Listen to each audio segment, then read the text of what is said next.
अस्सलाम वालेकुम व्यूअर्स, उम्मीद करती हूँ आप सब खैर आफियत से होंगे। व्यूअर्स, आज की वीडियो स्टार्ट करने से पहले मेरे चैनल को सब्सक्राइब कर दें और अगर वीडियो पसंद आए तो इसे लास्ट तक ज़रूर देखिएगा और लाइक भी कीजिएगा। प्लीज़ बेल आइकन भी प्रेस कर दें ताकि आपको हर नई वीडियो का नोटिफिकेशन टाइम से मिलता रहे। तो आज की स्टोरी हम स्टार्ट करते हैं। ये जिनकी स्टोरी है ये बताते हैं कि मैं समनाबाद से बिलोंग करता हूँ और अल्हम्दुलिल्लाह मैं कुरान पाक का हाफिज़ हूँ। कहते हैं कि मेरे 3 बच्चे हैं और जब ये वाक़यात हमारे साथ पेश आए तब मेरे बच्चे काफ़ी ज़्यादा छोटे थे। ये कहते हैं कि मैं बाइक पर जा रहा था और मुझे वापस घर आते हुए कुछ देर हो गई। दरअसल उस दिन मैंने दुकान कुछ देर से बंद की थी। रास्ते में आते आते मुझे एक छोटा सा बच्चा दिखाई दिया जो कि काफ़ी रो रहा था। मैं उस बच्चे को देखकर परेशान हो गया और मैंने सोचा कि इसको इतनी सर्दी में कैसे छोड़ के जा सकता हूँ। मैंने उस बच्चे को बाइक पर बिठाया और उसे लेकर पुलिस स्टेशन की तरफ चल दिया। पुलिस स्टेशन की तरफ जाते जाते थोड़ी ही दूर जाकर मैंने देखा कि वो बच्चा मेरे पीछे से गायब हो चुका था और मेरी मोटरसाइकिल मुझे चलने में थोड़ा भारी फील हो रही थी। इस चीज़ ने मुझे काफ़ी हद तक परेशान कर दिया। मैं ऐसे ही अपनी बाइक वहाँ पर छोड़कर पुलिस स्टेशन की तरफ भागा क्योंकि मेरी बाइक ने चलना बंद कर दिया था। वो इतनी हैवी हो गई थी कि इंजन आगे की तरफ मूव कर ही नहीं रहा था। मैंने जाकर पुलिस स्टेशन ही सारी बात बताई क्योंकि पुलिस स्टेशन अभी बिल्कुल करीब ही था। पुलिस वहाँ आई, उन्होंने सारा कुछ चेक किया। मेरी बाइक वहीं पर थी और उन्होंने बताया कि ये जगह कुछ असेब ज़दा है। वैसे तो ऐसी चीज़ों पर मेरा पूरा यकीन था कि मैं कुरान का हाफिज़ था, लेकिन ये अंदाज़ा नहीं था कि मामलात मेरे साथ भी ऐसे पेश आ सकते हैं। उस रोज़ मैं घर आया। घर आकर जब मैंने ये बात अपनी बेगम को बताई तो बच्चे कहीं कमरे के बाहर खड़े थे। उन्होंने सुन ली। बेटा कमरे में आया और आकर कहने लगा, बाबा आप तो ऐसी छोटी छोटी बातों पर डर जाते हैं। देखिए मैं कितना ब्रेव हूँ, मैं बिल्कुल भी नहीं डरता। मैंने भी बच्चों के सामने ज़रा जिक्र नहीं किया कि बच्चे हैं, यकीनन डर जाएंगे ये, और इस बारे में ज़्यादा डिस्कस किए बगैर हम सो गए। अगले दिन की बात है कि मैं जब काम से घर वापस आया तो बच्चों ने मुझे बताया, बेगम ने बताया कि मैं घर पे नहीं थी, मार्केट गई हुई थी जब ये स्कूल से आए हैं। बच्चे बताते हैं कि जब वो स्कूल से आए हैं तो तब दीवारों पर और फ्रिज पर खून के छींटे पड़े हुए थे। अक्सर मेरी बेगम ऐसा करती कि जब किसी ज़रूरी काम से बाहर जाना होता तो पड़ोस में चाबी दे जाया करती। बच्चे घर आकर खुद दरवाज़ा खोल लिया करते और कुछ ना कुछ बना के रख जाया करती तो बच्चे आकर अपना लंच कर लिया करते थे। और बच्चों ने बताया कि उस रोज़ जब वो घर आए तो फ्रिज पर भी खून के छींटे थे।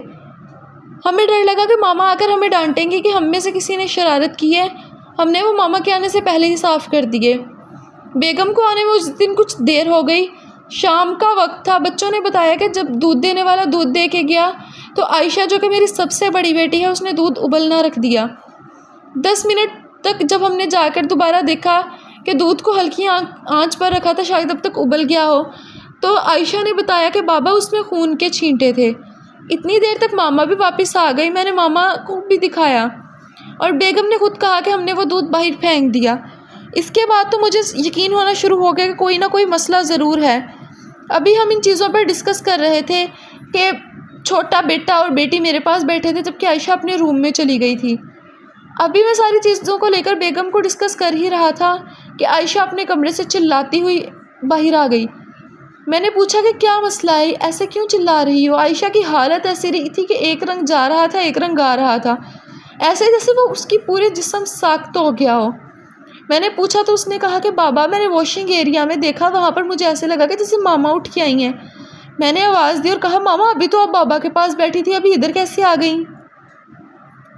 तो वो चीज़ मेरी तरफ मूव करने लगी और वो मेरे कमरे के राइट कॉर्नर में आके खड़ी हो गई, जिसकी बाबा ब्लैक कलर की बहुत लंबी टांगें थी और वो पतली और बहुत लंबी चीज़ थी, बहुत खौफनाक थी बाबा वो।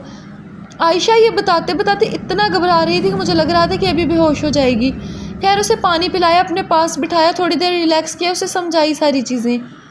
मैं कुरान का हाफिज़ था और मुझे अंदाज़ा था कि ऐसे मामलात पर कौन सी आयत पढ़ी जाती हैं।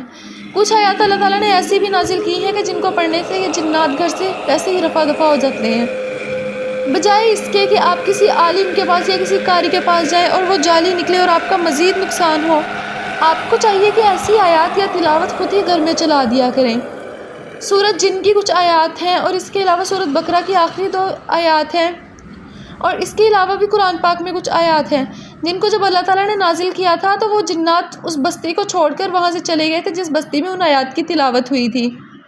لیکن افسوس کہ آج کل ہم لوگ عامل لوگوں کے پاس جانے کو زیادہ ترجیح دیتے ہیں۔ خیر میں نے ان چیزوں کو گھر میں پڑھنا شروع کر دیا اور الحمدللہ اب پہلے سے بہت بہتر ہے۔ دوبارہ ایسا کوئی بھی مسئلہ ہمارے ساتھ پیش نہیں آیا۔ میں رستے میں آتا جب اس رستے سے آتا ہوں تو اکثر انہی آیات کی تلاوت کرنا شروع کر دیتا ہوں۔ ابھی بھی کبھی کبھار عائشہ بتاتی ہے کہ بابا وہ چیز مجھے نظر آتی ہے، لیکن عائشہ کو میں نے وہ آیات سکھائی ہیں۔ عائشہ جب فوراً ان کی تلاوت شروع کر دیتی ہے تو وہ چیزیں اسے کچھ نہیں کہتی۔ بس اسی رات وہ کوئی غلط چیز تھی جو بائک پر سے سوار ہو کر میرے ساتھ ہمارے گھر میں آ گئی اور وہ تنگ کر رہی ہے۔ کوشش تو یہ ہے کہ جلد از جلد میں یہ گھر بدل لوں، کیونکہ مجھے بچوں کو یہاں پر رکھنا مزید مناسب نہیں لگ رہا، لیکن ابھی میرے حالات مجھے اتنی اجازت نہیں دے رہے۔ بٹ پھر بھی میری کوشش ہے کہ جلد از جلد میں کسی دوسرے مکان میں شفٹ ہو جاؤں، لیکن اللہ کے کلام پڑھنے سے کافی حد تک ہمیں سکون